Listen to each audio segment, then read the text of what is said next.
Hello बच्चों, कैसे हो सब। पेंडेमिक है, घर पे ही रहना, घर से ही पढ़ाई करना, ठीक है। अच्छा, आज हम लोग पोटेंशियल की अगली क्लास कंप्लीट करेंगे। पोटेंशियल की मैंने आप लोगों को 2 क्लासेस दी।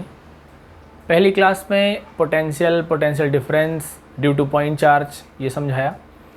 दूसरी क्लास में डाइपोल के लिए एनी पॉइंट पे हमने पोटेंशियल का फार्मूला डिराइव किया, उसी से एक्सियल निकाल लिया था, इक्वेटोरियल निकाल लिया था। आज की क्लास थोड़ी सी लंबी होने वाली है। आज हम लोग इलेक्ट्रिक फील्ड और पोटेंशियल में रिलेशन पढ़ेंगे, इक्विपोटेंशियल सरफेसेस पढ़ेंगे और इस इक्विपोटेंशियल सरफेस को ड्रॉ करेंगे कि डिफरेंट टाइप्स ऑफ बॉडीज़ में किस तरीके से इक्विपोटेंशियल सरफेस ड्रॉ होता है। तो क्लास थोड़ी सी बड़ी है, लेकिन देखना पूरा। बाकी की दोनों वीडियोस का मैं लिंक डिस्क्रिप्शन में कर दूंगा, तो आपका पोटेंशियल आज काफ़ी हद तक निपटेगा, ठीक है। तो स्टार्ट करते हैं। आज हमें इलेक्ट्रिक फील्ड और पोटेंशियल में रिलेशन से स्टार्ट करना है, ठीक है। अच्छा, तो हेडिंग भी डाल लेते हैं, रिलेशन बिटवीन इंडिया वाले हो बेटा, रिलेशन निकालना तो खूब आता है ना। Electric field and electric potential, इसको इलेक्ट्रोस्टैटिक पोटेंशियल भी कह सकते हो। तो इलेक्ट्रिक फील्ड और इलेक्ट्रिक पोटेंशियल में रिलेशन देना है। देखो, इसके 2 मेथड हैं। सबसे पहला है कि मैथमेटिकली आप निकाल लेते हो, due to point charge electric field निकाली, due to point charge potential निकाला, दोनों डिवाइड कर दो, खत्म। लेकिन एक जनरल टर्म किस तरीके से हम लाते हैं, मान लो ओ पॉइंट है ये, जहाँ पे आपका प्लस क्यू चार्ज रखा हुआ है, ठीक है, कोई प्रॉब्लम नहीं है। इससे आगे यहाँ पे एक पॉइंट बी कंसीडर कर लो, ए कंसीडर कर लो। टेस्ट चार्ज आपका क्यू नॉट यहाँ है, आपको ए से बी उठा के लाना है, जो कि स्मॉल डिस्टेंस डी आर है। ए से बी आपको चार्ज को उठा के लाना है, ठीक है। इलेक्ट्रिक फील्ड ये देखो प्लस की है, तो इधर जारी होगी, ये भी हम पढ़ चुके हैं। ये बेटा जो प्लस क्यू चार्ज है, इसके पास में कौन है, बी या ए? बी पास में, तो पोटेंशियल कहाँ ज़्यादा होगा?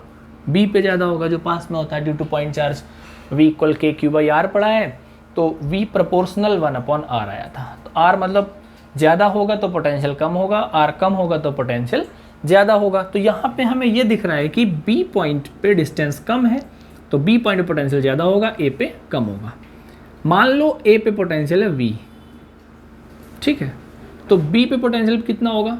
V से तो कुछ ज़्यादा होगा, हमने मान लिया V प्लस डी वी। मुझे नहीं पता कितना ज़्यादा होगा, V प्लस डी वी हमने कंसीडर कर लिया कि इतना ज़्यादा होगा। इतनी बात समझ आई? अब देखो, ये जितना है सारा लेट वाले केस में आपको पता चल गया कि let a charge plus q is located at O, 2 points B and A are as on figure. Q naught आपका A पे है, इसको B पे लाना है। तो आप प्रैक्टिकली समझो, अगेंस्ट द इलेक्ट्रिक फील्ड लाओगे या अलोंग द फील्ड लाओगे? भाई फील्ड तो आपकी ऐसे जा रही है ना, तो आपको चार्ज ऐसे ले जाना है, तो अगेंस्ट द इलेक्ट्रिक फील्ड आप ला रहे हो, है ना। तो फोर्स या हमें क्या करना है, क्यू नॉट को ए से बी पे लाना है। तो ए से बी पे लाने के लिए अब नॉर्मली एक फोर्स निकाल लो कि हमारे पास फोर्स कितना आया, बात को समझो।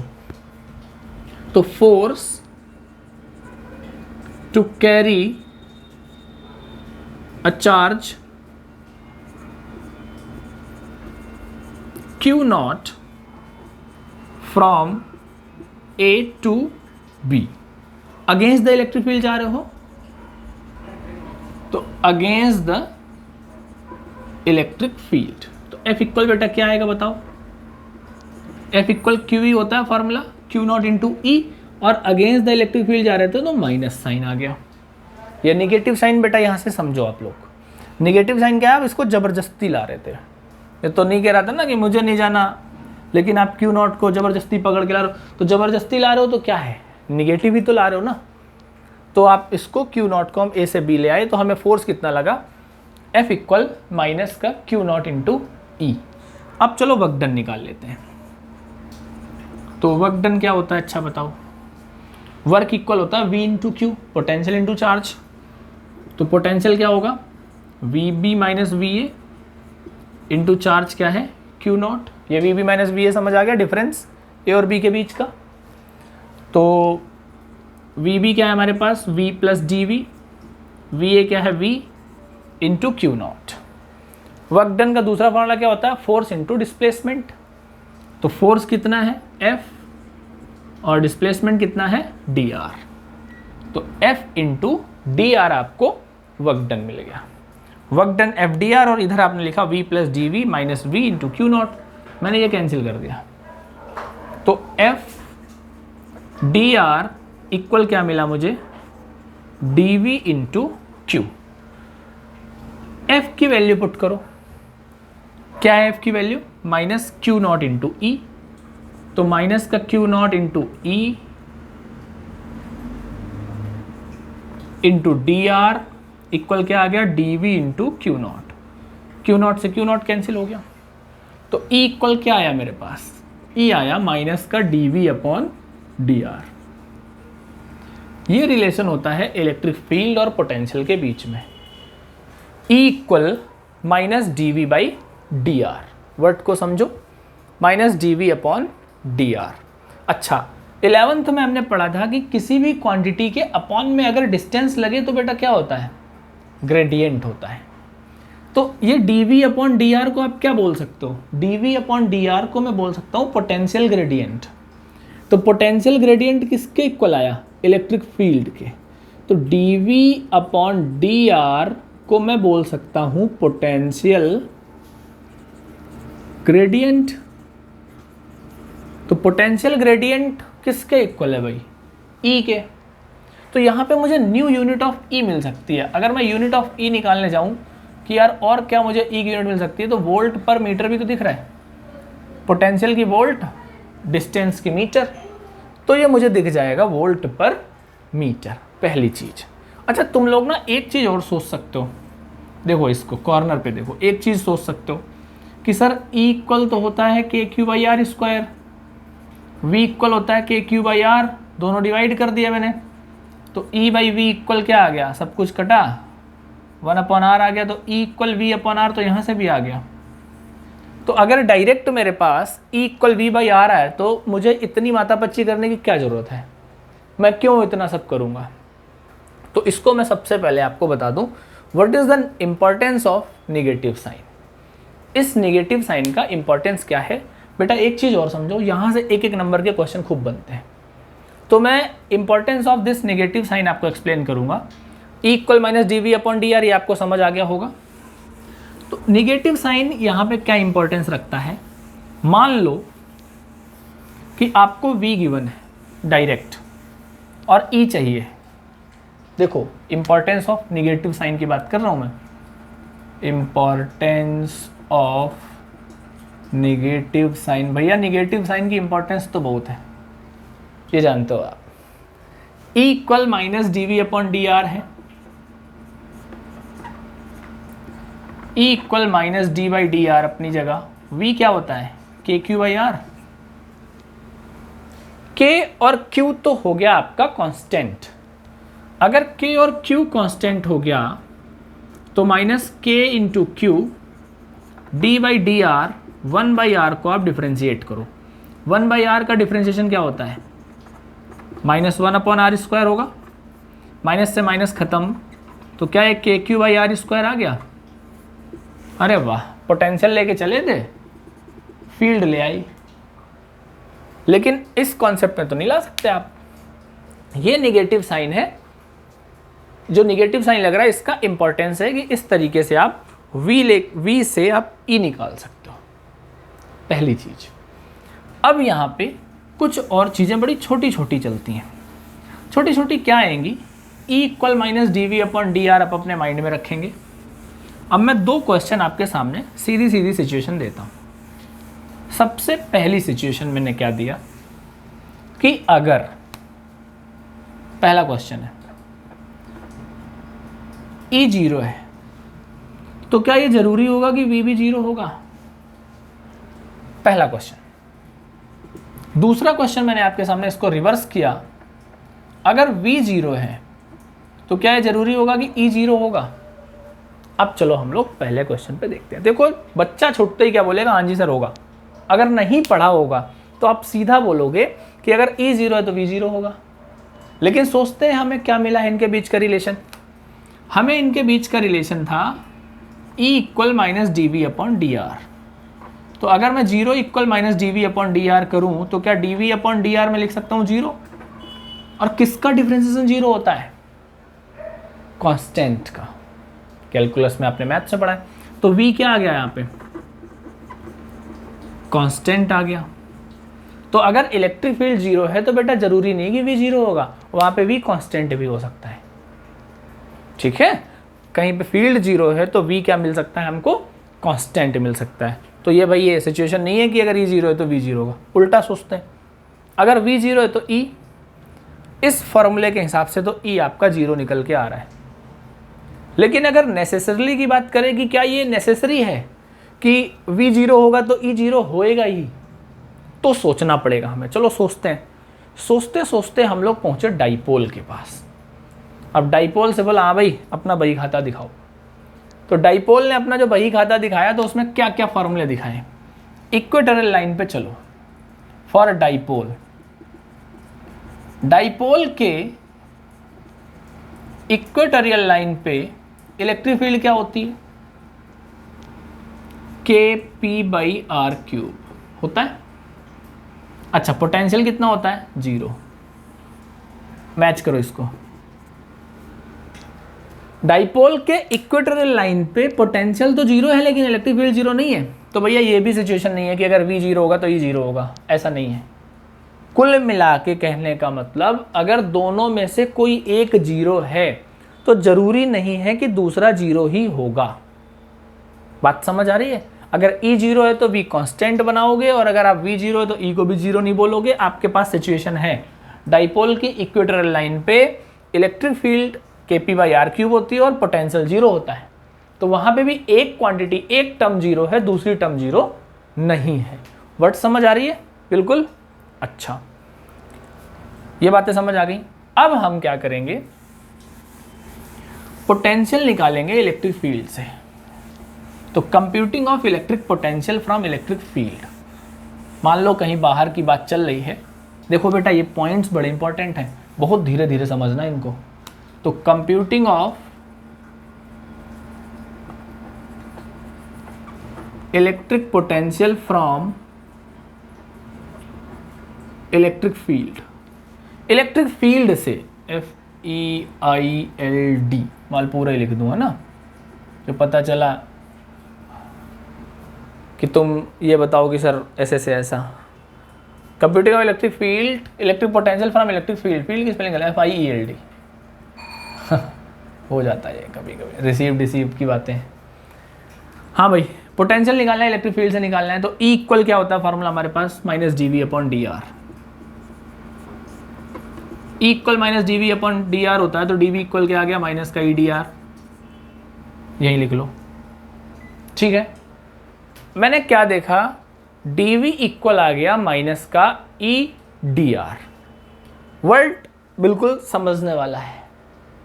इसको इंटीग्रेट करना पड़ेगा। ये छोटा सा पोटेंशियल आया, डीवी आया, बिल्कुल एक छोटा सा पोटेंशियल, लेस पोटेंशियल है।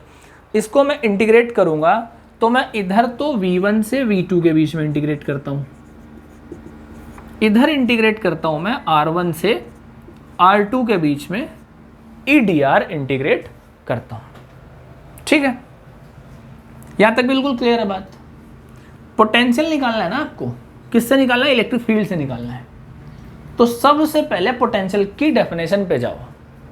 अगर चार्ज पार्टिकल इन्फिनिटी से इलेक्ट्रिक फील्ड के अंदर लाने में जो काम करना पड़ता है वो पोटेंशियल कहलाता है। ये पढ़ा है हमने। तो इन्फिनिटी पे पोटेंशियल कितना था? 0। डिस्टेंस कितनी थी? इनफाइनाइट। तो सबसे पहले व्हेन R1 कहाँ पे है आपका? इन्फिनिटी पे। तो V1 कितना है? 0। अच्छा, दूसरी सिचुएशन, R2 आपका R आ गया, इलेक्ट्रिक फील्ड के अंदर आ गया, तो V2 हो गया V। अगर V2 V हो गया तो अब इनके बीच में लिमिट्स ले लो। 0 से V dV, इन्फिनिटी से R E dot D are. E D R मैंने डायरेक्ट ले लिया है, वैसे तो डॉट ही बनेगा जब यहाँ से वेक्टर फॉर्म से जाओगे, ठीक है। तो डी वी को आप इंटीग्रेट कर दो, वी से 0, इधर यही रहने दो इन्फिनिटी से आर, क्योंकि यहाँ पे हमें वैल्यूज आएंगी। तो v माइनस 0 या v डायरेक्ट मैं कह दे रहा हूँ इसको, v इक्वल हमारे पास आ जाता है माइनस इन्फिनिटी से r e into R. Vectors लगाना चाहो तो वेक्टर्स लगा सकते हो, कि डॉट लगा के हमने क्या किया, वेक्टर्स लगा दिया, ये चीज़। तो इस फॉर्मूले से आपको पोटेंशियल मिल जाएगा जब आप पोटेंशियल निकालोगे, इलेक्ट्रिक फील्ड अगर आपको गिवन होगी तो। इन्फिनिटी से r आपने इंटीग्रेट कर दिया और e से e dot D R, R के रिस्पेक्ट में इसको इंटीग्रेट किया। तो ये तो रहा बेटा आपका इलेक्ट्रिक फील्ड और पोटेंशियल के बीच में रिलेशनशिप। सबसे पहले E equal minus D V upon D R पढ़ा, फिर ई वी रिलेशन पढ़ा, वी ई रिलेशन पढ़ा, और अभी आपने पोटेंशियल भी निकाल लिया, ठीक है। अच्छा, यहाँ तक समझ आया, बहुत अच्छा। अब अपने हम दूसरे टॉपिक पे मूव ऑन करते हैं। दूसरा टॉपिक हमारे पास है इक्विपोटेंशियल सरफेसेस। आज हमें इक्विपोटेंशियल सरफेसेस का पूरा कॉन्सेप्ट पढ़ना होगा, डेफिनेशन, प्रॉपर्टीज और डिफरेंट बॉडीज के लिए किस तरीके से बनेगा। तो हम बात करते हैं इक्विपोटेंशियल सरफेस।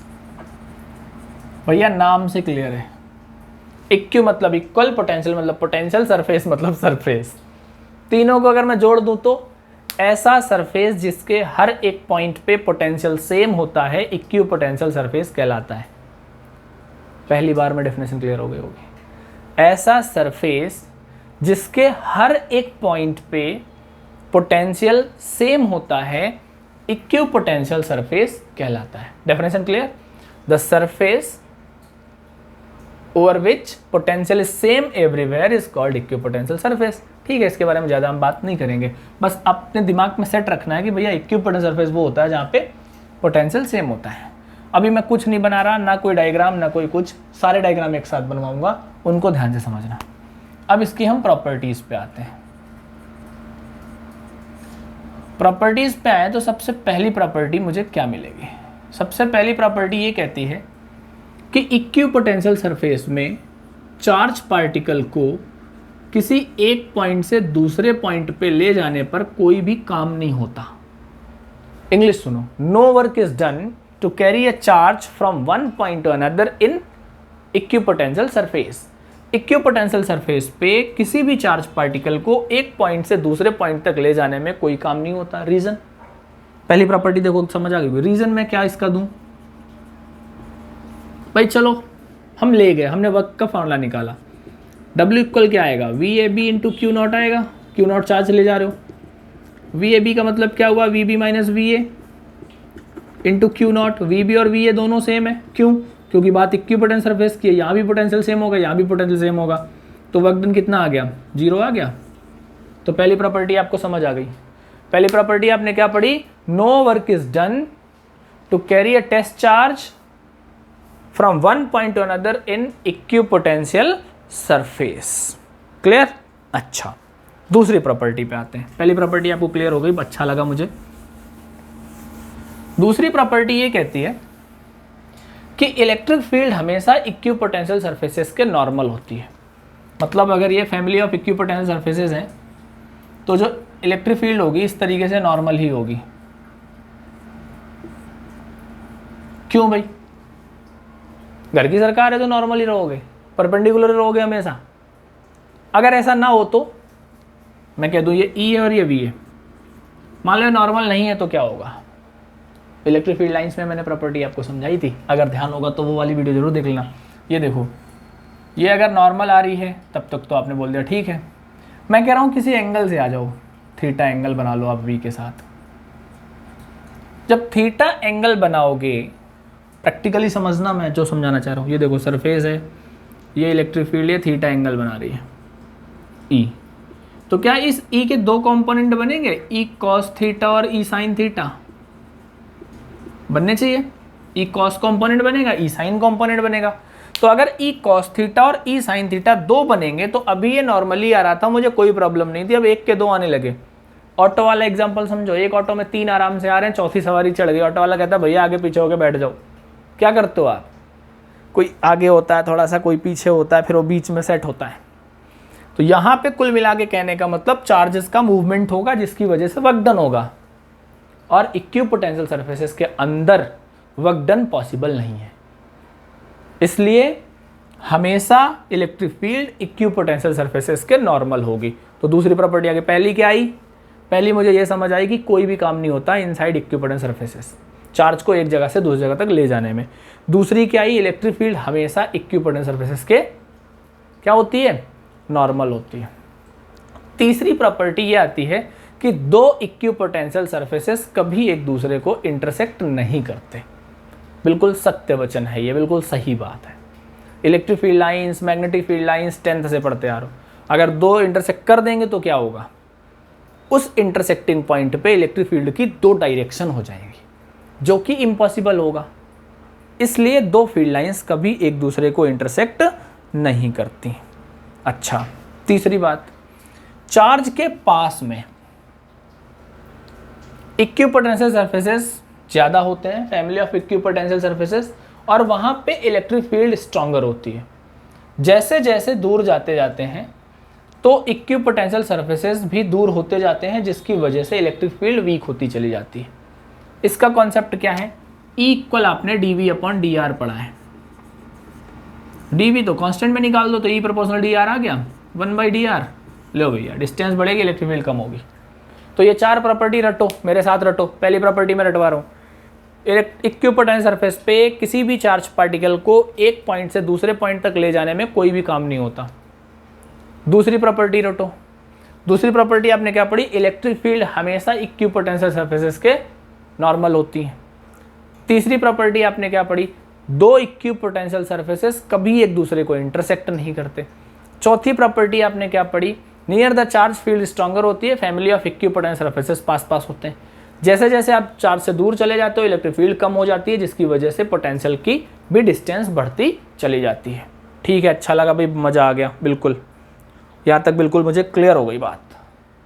अब मैं बनाऊंगा इक्विपोटेंशियल सरफेसेस के डायग्राम, जो कि बहुत इंपॉर्टेंट है और बिल्कुल क्लियरली आपको समझना चाहिए कि आप क्या कैसे बनेंगे। ठीक है, तो for different shapes equipotential surfaces हमें बनाने हैं। तो equipotential surfaces for various charge system, अलग अलग चार्ज सिस्टम के लिए हमें इक्विपोटेंशियल सरफेसेस ड्रॉ करने हैं। एक एक चीज़ आपको समझनी होगी और बहुत ध्यान से समझनी होगी। सबसे पहला, फॉर सिंगल चार्ज, एक चार्ज है, एक चार्ज ये देखो रख दिया मैंने +Q, तो आप इस पे किस तरीके से इक्विपोटेंशियल सरफेस ड्रॉ करते हो, सर्कुलर ड्रॉ होते हैं, ये इक्वल डिस्टेंस पे सर्कुलर ड्रॉ होते चले जाएंगे और ये इलेक्ट्रिक फील्ड लाइंस बनती हैं। ठीक है, तो देखो बेटा, ये तो है तुम्हारे क्या, फैमिली ऑफ इक्विपोटेंशियल सरफेसेस। ठीक है, और ये क्या है, field lines, lines of force. तो सिंगल लाइन का समझ आ गया, बिल्कुल क्लियर तरीके से आ गया समझ, फॉर सिंगल चार्ज का आ गया समझ ना। ठीक, अब हम डाइपोल का तीन चीज़ों के लिए निकालेंगे, डाइपोल के लिए निकाल लेंगे और दो इक्वल चार्जेस के लिए निकाल लेंगे और डिस्टेंस बढ़ाते हुए निकाल लेंगे। इन चीज़ों के लिए हम इक्विपोटेंशियल सरफेसेस फाइंड आउट कर लेंगे। तो सिंगल चार्ज का आपको समझ आ गया। अब बनाते हैं हम डाइपोल का। तो अगर मैं फॉर डाइपोल बनाऊं, ये बातें अब समझने वाली होंगी। डाइपोल क्या होता है, जहां पे दो इक्वल और अपोजिट चार्जेस कुछ डिस्टेंस अपार्ट सेपरेट करा के रख दिए जाते हैं। तो मान लो ये हमारा पॉजिटिव चार्ज है और ये नेगेटिव चार्ज है, कुछ डिस्टेंस अपार्ट आपसे सेपरेट करा के रख दिया गया। मुझे ये बताओ, आप सोचो, आपको खुद सोचना है कि इन दोनों में यहाँ पे फील्ड ज़्यादा होनी चाहिए या बाहर साइड में ज़्यादा होनी चाहिए। यार बिल्कुल छोटी सी बात है, ये प्लस का है, ये माइनस का है, तो अट्रैक्शन तो ऑलरेडी होगा ना। जब अट्रैक्शन होगा तो इनके बीच में इलेक्ट्रिक फील्ड ज़्यादा होनी चाहिए। बाहर कम होनी चाहिए। तो अगर बीच में इलेक्ट्रिक फील्ड ज़्यादा है तो यहाँ पे इक्विपोटेंशियल सरफेसेस क्या होने चाहिए, पास पास होने चाहिए अंदर, और बाहर की तरफ क्या होने चाहिए, दूर दूर होने चाहिए। क्योंकि हम ये प्रॉपर्टी पढ़ के आए कि जहाँ पे इलेक्ट्रिक फील्ड स्ट्रॉन्गर होती है वहाँ पोटेंशियल दूर पास पास होता है, और जहाँ वीक होती है वहाँ दूर दूर होता है। तो तुम खुद समझो, इनके बीच में इलेक्ट्रिक फील्ड क्या होगी, ज़्यादा होगी। क्यों ज़्यादा होगी, एक प्लस का एक माइनस का है। समझ रहे हो मैं कहाँ जाना चाह रहा हूँ और तुम कहाँ जा रहे हो। तो देखो मैं इक्विपोटेंशियल सरफेस कैसे ड्रॉ करूँगा, ये देखो, इधर मुझे पास पास करना है और उधर मुझे दूर दूर करना है, ठीक। ऐसे इसमें भी ड्रॉ कर दो। ये एक बेटा माइनर डिफरेंस है और ये ड्रॉ करवाने को आ जाता है पेपर में तो बच्चे बहुत परेशान होते हैं। ये देखो, ठीक है, ये आपने क्या बनाया, इक्विपोटेंशियल सरफेसेस। चलो फील्ड लाइंस मेरे से कह दी किसी ने ड्रॉ करो, तो अगर मैं फील्ड लाइन ड्रॉ करूं तो क्या होगा, प्लस से निकलेगी माइनस पे जाएगी तुरंत, अटैक। ये देखो जा रही है, ये देखो, ये इलेक्ट्रिक फील्ड लाइंस मैंने दिखा दी, ये फील्ड लाइंस दिखा दी भाई, ये देखो ये इलेक्ट्रिक फील्ड लाइंस है। तो इक्विपोटेंशियल सरफेसेस आपको समझ आ गए, किस तरीके से हमने डाइपोल के लिए ड्रॉ किया, और फील्ड लाइंस भी आपको पता चल गई कि आप कैसे ड्रॉ करते हो। फील्ड लाइंस तो खैर पहले से ही पता थी, और अब ये आपको इक्विपोटेंशियल सरफेस ड्रॉ कर दी हमने। दूसरा मान लो मैं आपसे यहीं पे कह दूं for like charge, for like charges, like charges एक प्लस का दूसरा भी प्लस का, बीच में कम होंगे, रिपेल होंगे, भागने की कोशिश करेंगे, बाहर होगी, तो इस बार बाहर तो छुप छुप के बनेगी, अंदर बड़ी बड़ी बनेगी। ये देखो ऐसे इसमें, ये देखो बन रही है, क्योंकि अंदर इस बार फील्ड कम है, रिपल्सन है, और बाहर फील्ड ज़्यादा है। तो ये कॉन्सेप्ट हमारा क्या आ गया, इक्विपोटेंशियल सरफेसेस का। बिल्कुल सही बात है, क्लियर बात समझ आ रही है। अच्छा, यूनिफॉर्म इलेक्ट्रिक फील्ड पे अगर काम करें हम, ये तो इलेक्ट्रिक फील्ड कम ज़्यादा की बात थी ना, फॉर ये तो दूसरा पॉइंट था, ये तीसरा पॉइंट था, मैं चौथा पॉइंट चलो यहीं ले लेता हूँ। For uniform electric field, uniform electric field है, ये देखो, ये देखो यूनिफॉर्म इलेक्ट्रिक फील्ड की बात चल रही है। इसके लिए अगर आपको पोटेंशियल ड्रॉ करना है तो आप क्या करोगे, इक्वल डिस्टेंस पे पोटेंशियल ड्रॉ कर दोगे इस तरीके से। बिल्कुल समझो, ये देखो इक्वल डिस्टेंस पे फैमिली ऑफ पोटेंशियल्स आप ड्रॉ करते चले जाएंगे, ठीक है। तो ये आपके इक्विपोटेंशियल सरफेसेस होंगे जितने भी हैं ये, क्योंकि इलेक्ट्रिक फील्ड यूनिफॉर्म है तो इक्विपोटेंशियल सरफेसेस हमने इस तरीके से ड्रॉ कर लिए, ठीक। बेटा आज की क्लास में हमने क्या पढ़ा, इलेक्ट्रिक पोटेंशियल इलेक्ट्रिक फील्ड पे रिलेशन, इक्विपोटेंशियल सरफेसेस उनकी प्रॉपर्टीज, और वेरियस चार्ज सिस्टम के लिए हमने इक्विपोटेंशियल सरफेस ड्रॉ कर दी है, ठीक है। आज की क्लास में हम इतना ही रखेंगे। ओके बेटा, थैंक यू, नोट कर लो इसको।